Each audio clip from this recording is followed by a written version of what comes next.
नमस्कार दोस्तों, मैं देवन झा आपके अपने YouTube चैनल UPSSC कोचिंग में एक बार फिर से स्वागत करता हूं। तो दोस्तों, आज के इस लेक्चर में हम बात करने वाले हैं इनइक्वालिटी रीजनिंग्स यानी मैथमेटिकल स्टेटमेंट एंड कॉन्क्लूजन, यानी हिंदी में कहते हैं गणितीय कथन निष्कर्ष। दोस्तों, ये किसी बच्चे ने मुझे 3 प्रश्न भेजे थे, ठीक है। उन्हीं 3 प्रश्नों को हम यहाँ पे करेंगे और मेरे ख्याल से कोई भी इन 3 प्रश्नों को अभी तक YouTube पर नहीं कराया है, ठीक है। तो हम इन 3 प्रश्नों को देखेंगे, बहुत ही एडवांस लेवल के प्रश्न हैं।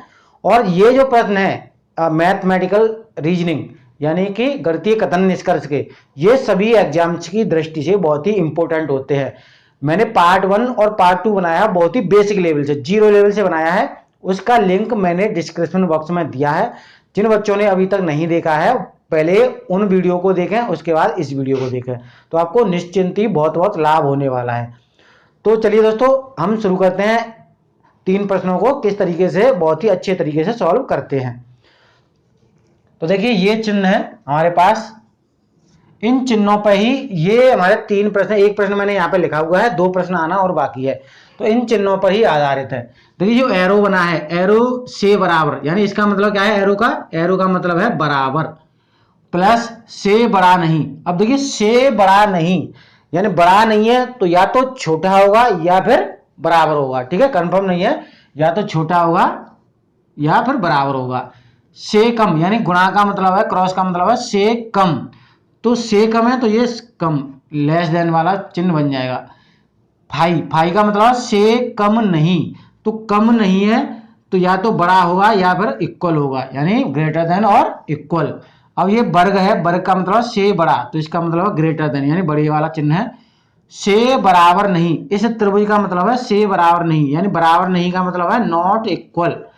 तो ये इन चिन्हों का मतलब ये हो गया। अब देखिए, यहाँ पर हमारा प्रश्न दिया है, यदि ए त्रिभुज बी क्रॉस सी हो तो निम्न में से कौन सा समीकरण इससे व्यक्त नहीं होता। ये जो समीकरण दिया है एक, इसके जैसा कौन सा इन विकल्पों में नहीं है, इससे मिलता जुलता कौन सा नहीं है। तो चलिए इसे सॉल्व करते हैं। देखिए, त्रिभुज का मतलब क्या है, त्रिभुज का मतलब है बराबर नहीं, तो यानी ए और बी के बीच में बराबर नहीं का चिन्ह है, यानी ए और बी आपस में बराबर नहीं है। दोनों में से कोई भी बड़ा हो सकता है, चाहे तो ए बड़ा हो या बी बड़ा हो, लेकिन दोनों बराबर नहीं होंगे। आगे दिया है क्रॉस, क्रॉस का मतलब है से कम, तो यानी बी छोटा है सी से, ये दिया है। अब इसे देखते हुए हम 4 विकल्पों में बताना है। एडवांस लेवल के प्रश्न, थोड़ा ध्यान से देखिएगा। 4 विकल्पों में देखिए, अब इनको भी चिन्ह चेंज कर लें। ये हमारा जो वर्ग दिया है, तो वर्ग की जगह पे क्या है, ग्रेटर देन का चिन्ह है, तो इसे भी हमने चेंज कर दिया। प्लस की जगह पे क्या है, प्लस की जगह पे हमारा लेस देन और इक्वल। त्रिभुज की जगह पे यहाँ पे बराबर नहीं, नॉट इक्वल, यहाँ पे ग्रेटर देन, सभी के मैंने चेंज कर दिया। फाई का है ग्रेटर देन और इक्वल, और इस त्रिभुज का मतलब है बराबर नहीं, और प्लस का मतलब है लेस देन और इक्वल, और प्लस का मतलब है लेस देन और इक्वल। तो दोस्तों, ये मैंने चिन्ह चेंज कर दिए। अब देखिए, ए और बी आपस में बराबर नहीं है, तो पहले विकल्प में ए और बी आपस में बराबर नहीं है। हमें देखना क्या है कि इसके समीकरण के जैसा कौन सा नहीं है, ठीक है। तो देखिए, ए और बी यहाँ पे बराबर नहीं है, तो ए और बी यहाँ भी बराबर नहीं है, ठीक है। दूसरे वाले विकल्प में आते हैं, ए और बी यहाँ भी बराबर नहीं है, और एक कंडीशन में ए और बी यहाँ भी बराबर नहीं हो रहे हैं, और एक कंडीशन में ए और बी यहाँ भी बराबर नहीं हो रहे हैं, यानी ए और बी के लिए तो यहाँ से ये चारों मिलते जुलते हैं। अब बी और सी के बारे में देखते हैं। यहाँ पर दिया है बी छोटा है सी से, तो देखिए, एक कंडीशन में बी और सी मतलब बी छोटा है सी से बन रहा है, ठीक है, एक कंडीशन में बन रहा है, तो ये इसके जैसा हो सकता है।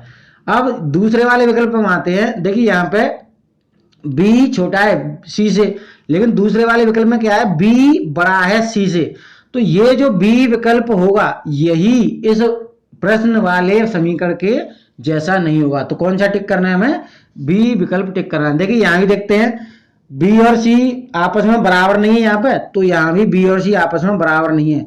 और देखिए, चौथे विकल्प में बी और सी एक कंडीशन में बराबर नहीं हो रहे हैं, तो कौन सा विकल्प सही होगा, कौन सा विकल्प हमें लाना है, बी विकल्प यहाँ पे आपको टिक करना है। तो दोस्तों मैं आशा करता हूं ये वाला प्रश्न आपके बहुत अच्छे समझ में आ चुका होगा। चलिए हम अगले प्रश्न की तरफ बढ़ते हैं। चलिए दोस्तों हम अगले प्रश्न की तरफ चलते हैं। अगले प्रश्न पर जाने से पहले आपको बताना चाहूंगा कि मैंने बेसिक, जो बच्चे इस चैप्टर को ABCD भी नहीं जानते हैं, यानी 0 लेवल से भी नहीं जानते हैं, तो उनके लिए मैंने लिंक दिया है डिस्क्रिप्शन बॉक्स में। वहां पर 2 हमारे पार्ट्स हैं, पार्ट 1 पार्ट 2, उनको आप देखिएगा। बेसिक लेवल से बहुत ही गहराई से समझाया गया है, अच्छे तरीके से समझाया गया है, ठीक है। उसके बाद इस वीडियो को देखिएगा तो आपका पूर्ण रूप से समझ में आएगा। चलिए दूसरे प्रश्न को हम सॉल्व करते हैं। तो देखिए चिन्ह वही है, यहाँ पर दिया है प्रश्न नंबर दूसरा, यदि A गुणा B त्रिभुज C हो तो निम्न विकल्पों में कौन सा समीकरण इससे व्यक्त नहीं होता है।